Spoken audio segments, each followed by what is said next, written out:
জাতীয়তাবাদী ছাত্র দলের যে প্যানেল, সেই প্যানেলটা অন্যান্য সকল সংগঠনের প্যানেল থেকে সম্পূর্ণ আলাদা। কিভাবে?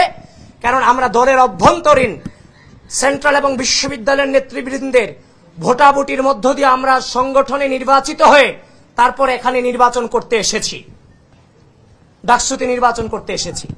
অন্যান্য সংগঠনের প্রেসিডেন্ট সেক্রেটারি প্রার্থী হয়েছেন, আমার সংগঠনের প্রেসিডেন্ট সেক্রেটারি বৃন্দ ইচ্ছা করলে কিন্তু প্রার্থী হতে পারতেন, কারণ আমাদের সংগঠনের প্রেসিডেন্ট সেক্রেটারি সকলে বিশ্ববিদ্যালয়ের রানিং স্টুডেন্ট। কিন্তু বিশ্ববিদ্যালয়ের শিক্ষার্থী এবং বিশ্ববিদ্যালয়ের পরিবেশের আকাঙ্ক্ষা এবং চাহিদা অনুযায়ী যাদেরকে দেওয়াটা বিশ্ববিদ্যালয়ের শিক্ষার্থীদের চাহিদা ছিল, তারা তাদেরকে সামনে এগিয়ে দিয়েছেন এবং সেটা ভোটাভুটির মাধ্যমে, নির্বাচনের মাধ্যমে। আমি সেটা বলেছি। কিন্তু পরক্ষণেই দেখলাম ঢাকা বিশ্ববিদ্যালয়ের যে গ্রুপগুলো আছে, ঢাকা বিশ্ববিদ্যালয়ের শিক্ষার্থী সংসদ সহ অন্যান্য যে গ্রুপগুলো আছে, সেই গ্রুপগুলোতে প্রপাগান্ডা ছড়ানো হলো যে আমি বলেছি আমার ছাত্র দলের সভাপতি, সাধারণ সম্পাদক ইচ্ছা করলেই ভিপিজিএস হতে পারতেন, মানে ভোট লাগবে না। এই যে এই ধরনের যে উদ্দেশ্য প্রণোদিত প্রপাগান্ডা, এটা কিন্তু বিশ্ববিদ্যালয় পরিবেশের জন্য নিঃসন্দেহে নির্বাচনের জন্য হুমকি স্বরূপ। আমরা বাংলাদেশ জাতীয়তাবাদী ছাত্র দল সাংগঠনিকভাবে আমরা উদ্বিগ্নতা প্রকাশ করছি, আশঙ্কা প্রকাশ করছি যে বিশ্ববিদ্যালয়ের যে মিসইনফরমেশন, ডিসইনফরমেশন দিয়ে বিশ্ববিদ্যালয়ের গ্রুপগুলো যা করছে, ইচ্ছা করলেও তো সেই নোংরামি আমি করতে পারবো না। এবং এই যে নোংরামি যা হচ্ছে, এর এগেনস্টে যখন আমরা রিয়েল পোস্টগুলো দিচ্ছি, সেগুলোকে সাথে সাথে ডিলিট করে দেওয়া হচ্ছে, সেগুলো অ্যাকসেপ্টও করা হচ্ছে না। সুতরাং বিশ্ববিদ্যালয় প্রশাসনকে অত্যন্ত কট্টরভাবে এই ব্যাপারে সিদ্ধান্ত অতি দ্রুত জানাতে হবে। বিশ্ববিদ্যালয়ে নির্বাচনী পরিবেশ সৃষ্টি করে কেউ প্রপাগান্ডা করবে আর তার কোনো আইনি ব্যবস্থা নেবে না, সেখানে বিশ্ববিদ্যালয়ে নির্বাচনী পরিবেশ সৃষ্টির কোনো সুযোগ আমরা দেখতেছি না। তাছাড়া আরেকটা জিনিস আমরা লক্ষ্য করছি, যেখানে কার্জন হল কেন্দ্রিক অনেক সমস্যা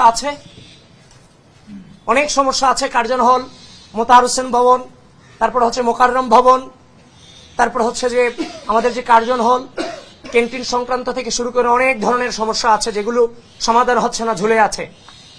আমি শিক্ষার্থী ভাই বোনদেরকে বলতে চাই, নিজের অধিকার আদায় করতে গিয়ে যেমন ভাবে পূর্বে আপনারা পিছিয়ে যান নাই, সায়েন্স ফ্যাকাল্টি এই বিশ্ববিদ্যালয়ের গুরুত্বপূর্ণ ফ্যাকাল্টি, যারা বাংলাদেশের সম্পদে, প্রত্যেকটা ফ্যাকাল্টি গুরুত্বপূর্ণ, কিন্তু তাদের সকাল 8টায় ক্লাস শুরু হয়, বিকেল 5টায় ক্লাস শেষ হয়।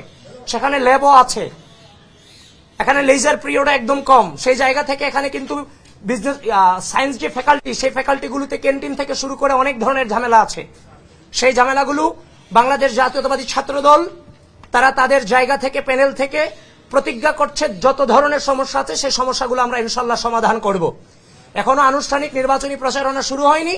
যে সমস্যাগুলো কথা আমরা বলে গেলাম, যে বিশ্ববিদ্যালয়ের নিরাপত্তা সংক্রান্ত যে সমস্যাগুলো, মিসইনফরমেশন, ডিসইনফরমেশন যেগুলো ছড়াচ্ছে বিভিন্ন হচ্ছে যে প্রপাগান্ডা বাহিনী, এগুলোকে বিশ্ববিদ্যালয় প্রশাসন খুব দ্রুততম সময়ে এগুলোকে বন্ধ করতে হবে। আপনাদের মধ্য দিয়ে আমি শেষ কথা, বিশ্ববিদ্যালয়ের সকল ঘরানার, সকল মতের, সকল পথের প্রার্থী এবং ভোটার যারা আছেন সকলকে আমি আহ্বান করছি, হাসিনা চলে গেছে, একটি দীর্ঘ সময় এই ঢাকা বিশ্ববিদ্যালয়ে মানবতার জীবনযাপন আমরা করেছি।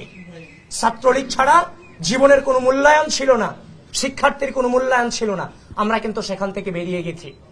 5 আগস্ট পরবর্তী সময়ে আমি আপনাদের মিডিয়াকে সাক্ষী রেখে বলছি, আমি আপনাদেরকে প্রশ্ন করছি, 5 আগস্ট পরবর্তী সময়ে প্রত্যেকটা ক্যাম্পাসে কারা কারা প্রপাগান্ডা ছড়িয়েছে, কারা বিভিন্ন সংগঠনগুলোকে রাজনীতি নিষিদ্ধের নামে নানান ধরনের মব তৈরি করেছে, আপনারাই কিন্তু জানেন।